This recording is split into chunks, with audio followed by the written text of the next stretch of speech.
আমি জানি না এই ভিডিওটি তুমি কখন দেখছো। হতে পারে 2024 সাল শেষ হতে চলেছে, অথবা 2025 সাল চলে এসেছে। নতুন সাল আসবে, এটাই নিয়ম, এটাই স্বাভাবিক। তবে বন্ধু, ক্যালেন্ডার বদলায়, কিন্তু তুমি বদলাওনি। আমি জানি না তোমার গত বছর কেমন ছিল, কিভাবে কেটেছে, কিন্তু বন্ধু, সামনে আসতে চলেছে যে 6টি মাস, আমি গ্যারান্টির সাথে বলতে পারি তোমার লাইফ চ্যালেঞ্জিং হয়ে যেতে পারে যদি তুমি আজ থেকেই শপথ না করো। হ্যাঁ, আমি তোমাকে বলছি, 6 মাস, 6টি মাসের জন্য উধাও হয়ে যাও। যে লক্ষ্যে তুমি 5 বছরে পৌঁছাতে চাও, তা মাত্র 6 মাসে অ্যাচিভ করে ফেলবে। তোমার মধ্যে ভয়ঙ্কর পরিবর্তন চলে আসবে। বিশ্বাস হচ্ছে না? আজকের তারিখটা তুমি নোট করে নাও, আর ভিডিওর মধ্যে ডুবে যাওয়ার আগে দয়া করে যা কিছু অতিরিক্ত করছো তা বন্ধ করে দাও। 6 মাসের জন্য উধাও হয়ে যাও।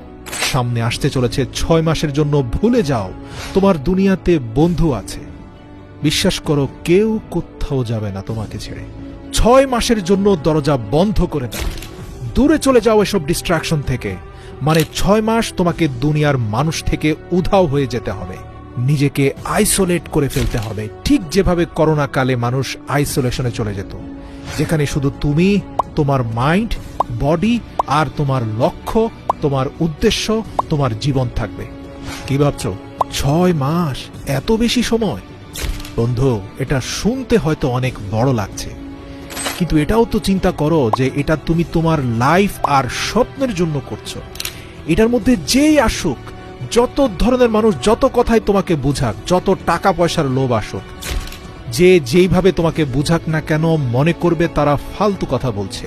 তোমার বন্ধু নিজের স্বার্থের জন্য তোমাকে কাছে ডাকছে। বিশ্বাস করো, তোমার যাওয়া না যাওয়া নিয়ে কিচ্ছু যায় আসে না। মনে রাখো, এই 6 মাসে তুমি যত মানুষের সাথে থাকবে, তুমি ততই নষ্ট হবে। সব আনন্দের গ্রুপ থেকে লেফট হয়ে যাও, ফালতু মানুষ এড়িয়ে চলো, আর টাইম ওয়েস্ট যারা করে তাদেরকে ব্লক করে দাও জীবন থেকে, ফেসবুক থেকে, ইনস্টাগ্রামের দুনিয়া থেকে বের হয়ে আসো। তোমার কাজ আছে জরুরি, এটা বলে শেষ করো চ্যাটিং। মেসেজ টাইপ করে নিজের সময় নষ্ট করো না। 6 মাস সেলফিশ হয়ে যাও, নিজের কথা চিন্তা করে, নিজের লাইফ, নিজের স্বপ্ন, নিজের লক্ষ্য, নিজের ফ্যামিলির কথা চিন্তা করো। Number 2, speech less, do more. মনে রেখো, খালি পেট আর পয়সা সবসময় আওয়াজ করে বেশি। তোমার অ্যাটিটিউড আর তোমার মোটিভেশনাল স্ট্যাটাসে কিছুই হবে না বন্ধু। কেউ কিছু বলে দিয়েছে আর তার বদলা নেওয়ার জন্য ফেসবুকে তুমি স্ট্যাটাস দিয়েছো, success is the best revenge. Status দিচ্ছ আর দিনভর বিছানায় পড়ে আছো। অন্যকে জানানোর জন্য, অন্যকে দেখানোর জন্য স্ট্যাটাস দেওয়া বন্ধ করো। ফেসবুক, ইনস্টাগ্রামের ফাঁদ থেকে বাইরে আসো। মানুষের সাথে তর্কাতর্কি করা বন্ধ করো। সবাইকে নিজের কথা বলো না। তোমার জীবন হচ্ছে তোমার সবচেয়ে প্রাইভেট পার্ট। সবাইকে নিজের জীবনে ঢুকতে দিও না। কখনো ভেবেছো তোমার মোটিভেশন কেন সবসময় ঠান্ডা হয়ে যায়? কারণ তুমি এমন মানুষদের সাথে থাকো যারা তোমার সব এনার্জি চুষে নিয়ে তোমাকে খালি খোসা বানিয়ে ছেড়ে দেয়। এরকম বন্ধুত্ব থেকে বাইরে আসো।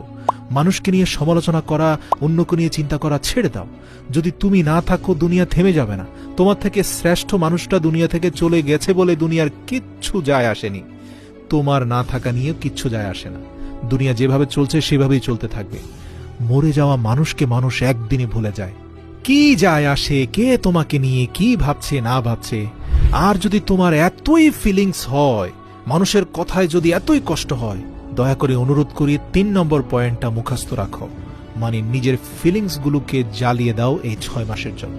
এই যে খিটখিটে মেজাজ হয়ে যাচ্ছে, ডিমোটিভেটেড হয়ে যাচ্ছ, মারাত্মক টেনশন হচ্ছে, তাহলে দয়া করে একটা কাগজ নাও আর লেখো কেন তোমার আত্মবিশ্বাস হারিয়ে যাচ্ছে, কেন এত টেনশন তোমার। যত রাগ, অভিমান, নেগেটিভ এক্সপেরিয়েন্স সব কিছু কাগজে লেখো, তারপর আগুন দিয়ে তা জ্বালিয়ে পুড়িয়ে তছনছ করে দাও। দেখবে তোমার ভেতরের ফিলিংসগুলো জ্বলে পড়ে ছাই হয়ে গেছে, একদম খালি হয়ে যাও। আর যদি বলতেই চাও, মানুষকে না বলে শুধু নিজের সৃষ্টিকর্তাকে বলো। রাতের আধারে হাত তুলে প্রার্থনায় তাকে বলো। মনে রেখো, মানুষকে নিজের কষ্টের কথা বলে নিজের দুর্বলতা প্রকাশ করে দিও না, বরং সৃষ্টিকর্তাকে বলে আধ্যাত্মিক শক্তি অর্জন করো। মনে রেখো, তোমার চোখের পানি মোছার জন্য কেউ আসবে না, সবাই বেইমানি করে চলে যাবে। Number 4 point, think you like a product. দেখো, 21 দিন তুমি যা খাবে, তুমি যেভাবে দেখবে, তুমি যা করবে, তুমি যা শিখবে, আমি গ্যারান্টির সাথে বলতে পারি তুমি ঠিক ওই রকম হয়ে যাবে। মানে এটা তোমার অভ্যেস হয়ে যাবে। দেখো, লোহা 21 দিন চুম্বকের সাথে থাকলে চুম্বকের মতো হয়ে যায়, কিন্তু আবার কিছুদিন দূরে থাকলে সে আবার লোহা হয়ে যায়, মানে যেমনটা ছিল তেমন হয়ে যায়। মনে রাখবে, তুমি হচ্ছ তোমার হ্যাবিটের গোলাম, তোমার অভ্যেসের দাস। তোমার হ্যাবিট নিশ্চিত করবে তোমার সাকসেস। নিজেকে একটা প্রোডাক্টের মতো ভাবো। এটা চিন্তা করো যে যদি কোনো গাড়িতে খারাপ তেল যায় তাহলে সে গাড়ি কতদিন চলতে পারে। তুমি তোমার ব্রেনকে যত ভালো জিনিস দেবে তত ভালো ডিসিশন নিতে পারবে তোমার ব্রেন। তোমার হাতে থাকা মোবাইলটাও তো আপডেট নেয় বন্ধু, তাহলে তুমি কেন নিজেকে আপডেট করছো না? কেন নিজের মাইন্ডকে খারাপ অশ্লীল ভিডিওতে ডুবিয়ে রেখেছ? কেন ইনস্টাগ্রাম, নেটফ্লিক্স আর নাটক সিনেমার জগতে তুমি ডুব দিয়েছ? এসব বন্ধ করো আর নিজের মাইন্ডকে 100 ভাগ ফ্রেশ করে ফেলো। হ্যাঁ, ওই যে বলছিলাম, মেজাজ খারাপ হয়ে যায়, মাথা ব্যথা করে, লক্ষ্য এবং উদ্দেশ্যের দিকে ফোকাস করতে পারছো না, মনোযোগ দিতে পারছো না। এর কারণ কি জানো? তোমার শরীরকে তুমি ভালো খাবার দিচ্ছ না। যত সব জাঙ্ক ফুড, অস্বাস্থ্যকর খাবার তুমি খাচ্ছ। মনে রেখো, খারাপ তেলে যেমন গাড়ি নষ্ট হয়, খারাপ খাদ্যে তোমার শরীর, তোমার মস্তিষ্কের ক্ষমতা নষ্ট হয়। বিশ্বাস করো, মনোযোগ দিতে না পারলে প্রতি সপ্তাহে 4 দিন রুটি খাওয়ার বদলে কাঁচা বাদাম খাও। এই কাঁচা বাদামের ওমেগা 3 ফ্যাটি অ্যাসিড তোমার ব্রেনের শক্তিকে বাড়ায় কিনা, তোমার মনোযোগের ক্ষমতাকে শক্তিশালী করে কিনা, হাতে নাতে প্রমাণ পেয়ে আমাকে বলো। শরীর মোটা হয়ে গেলে জিমে চলে যাও, ধীরে ধীরে নিজেকে প্রস্তুত করো। আচ্ছা, তুমি লাইফে কিছু করতে চাও আর সেটা করার জন্য তোমার এনার্জি থাকতে হবে। তোমার শরীরে যদি এত চর্বি থাকে আর যদি তুমি এত দুর্বল হয়ে যাও, তাহলে তুমি সফলতার ধাপগুলো পার হবে কিভাবে? আসছে 6 মাস, নিজেকে পাল্টে ফেলো। খাদ্য অভ্যাস চেঞ্জ করো, বডিকে ভালো কিছু দাও। স্বাদের জন্য খেও না, জীবন্ত খাবার খাও, জীবনকে ভালোবেসে খাও। জিমে যাও, টেস্টোস্টেরন বাড়াও। অনেক বেশি মাসেল হবে, অনেক বেশি টেস্টোস্টেরন বাড়বে। হাই টেস্টোস্টেরন মানে হাই এনার্জি, মোটিভেটেড ফিল করবে টেস্টোস্টেরনের কারণে। তোমার মাইন্ড মানে তোমার ভেতরের জেনারেটর ভালো কাজ করবে, মনে হবে যেন তুমি আকাশে উঠছো। এবার যখন নিজের শরীরকে প্রস্তুত করে ফেলেছ, নোট পেপার নিয়ে লিখে ফেলো তোমার যা যা লক্ষ্য, তোমার সকল স্বপ্ন লিখে ফেলো।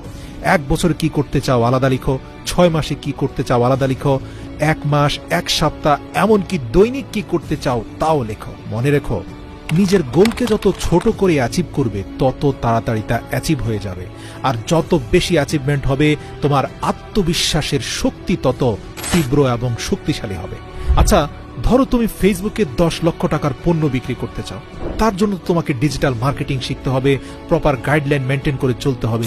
একদিনে তো সম্ভব নয়, তার জন্য তোমাকে পরিশ্রম করতে হবে, ডিসিপ্লিন নিতে হবে, প্রপার ট্রেনিং এর দরকার হবে। এরপরে তোমার গোলে স্ট্রাইক করতে হবে। মোটিভেশন দেখে কিচ্ছু হবে না। 6 মাস পরিশ্রম করার জন্য ভেতর থেকে মোটিভেশন আসতে হবে। তোমার উদ্দেশ্য ক্লিয়ার হতে হবে। তুমি সাকসেসফুল কেন হতে চাও? প্রশ্ন করো তো। তোমার পারিবারিক অবস্থা চেঞ্জ করতে চাও, নাকি গরিব হয়ে বাঁচতে চাও না, না তোমার ভালো হেলথ চাও? কিসের জন্য চাও তুমি সফল হতে? তা কমেন্ট করে এই ভিডিওর নিচে বলো। এই ভিডিওতে করা কমেন্টকে আমি তোমার শপথ বাক্য হিসাবে ধরে নেব। যেভাবে একটা ক্ষুধার্ত ঈগলের ফোকাস শুধুমাত্র তার খাবারের দিকে থাকে, সেভাবে তুমি তোমার লক্ষ্যের দিকে ভয়ঙ্কর ফোকাস দাও। কাজ শুরু করার আগে তোমার ফোন বন্ধ করে নাও। একই সময় একই কাজ করো, না হয় অনেক কাজের মধ্যে তুমি ঝুলে থাকবে। খাবার খাচ্ছ, মনোযোগ দিয়ে খাবার খাও, প্রয়োজনের থেকে বেশি পরিমাণে চিবিয়ে খাও। জিম করছো, তাহলে শুধু জিমটাই করো, পুরো ফোকাস জিমে দাও। বই পড়ছো, পরিপূর্ণরূপে বইয়ের ভেতরে ঢুকে যাও। কিন্তু বেশিরভাগ মানুষ ঘরে থেকে অফিসে চিন্তা করে, আর যখন অফিসে থাকে তখন অফিসের কাজ ফেলে ঘরে চিন্তা করে। প্রিয় বন্ধু, ওই ফাঁদে পড়লে কিন্তু শেষ হয়ে যাবে। বিশ্বাস করো, 21 দিন যখন যে কাজটা করছো সেটাই মনোযোগ দিয়ে করো। সচেতনভাবে সজ্ঞানে অন্য কোনো চিন্তা মনের ধারে কাছেও আনবে না। শুধুমাত্র 21 দিন করো, তারপরে তুমি ফ্রি ফ্লো স্টেটে চলে যাবে। ফ্রি ফ্লো স্টেটের মানে বুঝতে পেরেছো? ওই যে যেমন মোটরসাইকেল যেদিন সর্বপ্রথম চালানো শিখছিলে, সেদিন কত মনোযোগ দিয়ে ক্লাস টেনেছো, কত মনোযোগ দিয়ে সামনে গাড়ি দেখে ব্রেকে চাপ দিয়েছো। আচ্ছা বলো তো, 6 মাস পরে কোনো গাড়ি সামনে চলে আসলে ওই চিন্তা ভাবনা করেই কি তোমাকে ব্রেকে চাপ দিতে হয়, ক্লাস টানতে হয়? নাকি তোমার অবচেতন মন অটোমেটিক তোমার পাকে ব্রেকের কাছে নিয়ে যায় আর হাতকে ক্লাস টানতে বলে? যদি সত্যি সেটা অবচেতন মনই বলে থাকে, তাহলে আমি বলবো এই অবচেতন মনটাকেই তুমি অ্যাক্টিভেট করে ফেলো। এটাই তোমাকে ডিসিপ্লিনের মধ্যে নিয়ে যাবে। মানে তোমার সাবকনশাস মাইন্ডকে শক্তিশালী করতে হবে। মানুষের কথায় যদি কান দাও তাহলে এসব করতে পারবে না। এই 6 মাসের জন্য মানুষ তোমাকে বলবে, আরে তোর কি হয়েছে, তুই তো দেখছি পাগল হয়ে গেছিস, বদলে গেছিস, এরকম হাজার কথা তোমাকে বলবে। তোমাকে কিন্তু তোমার নিজের কথাটাই শুনতে হবে। মনে রাখবে, তুমি এই 6 মাস কোথায় পালিয়েছ, কি হয়েছে তোমার, এর জবাব মুখ দিয়ে নয়, তোমার পরিবর্তন দিয়ে দিতে হবে। সত্যি বলছি, এই ভিডিওতে বলা প্রত্যেকটি ধাপ যদি যথাযথভাবে অনুসরণ করে তোমার সর্বোচ্চ শক্তি দিয়ে চেষ্টা করো, তাহলে 6 মাসে তোমার জীবন কমপ্লিটলি ট্রান্সফর্ম হতে পারে। আর মনে রাখবে, এটা অর্জন করার জন্য তোমার মাইন্ড কিন্তু পজিটিভ হতে হবে। তুমি যদি আত্মবিশ্বাসহীন হও, নেগেটিভ হও, তাহলে বন্ধু লক্ষ্যে পৌঁছাতে পারবে না। প্রতিটা স্তর স্টেপ বাই স্টেপ বলার পরেও যদি তুমি না পারো, তাহলে আর কিছুই করার থাকবে না। কমেন্টে লিখো তোমার শপথ বাক্য, কেন তুমি নিখোঁজ হচ্ছ 6 মাসের জন্য। সযত্নে থেকে যাবে এই কমেন্ট। 6 মাস পরে এসে দেখে যেও তুমি কি শপথ বাক্য উচ্চারণ করেছিলে এখানে।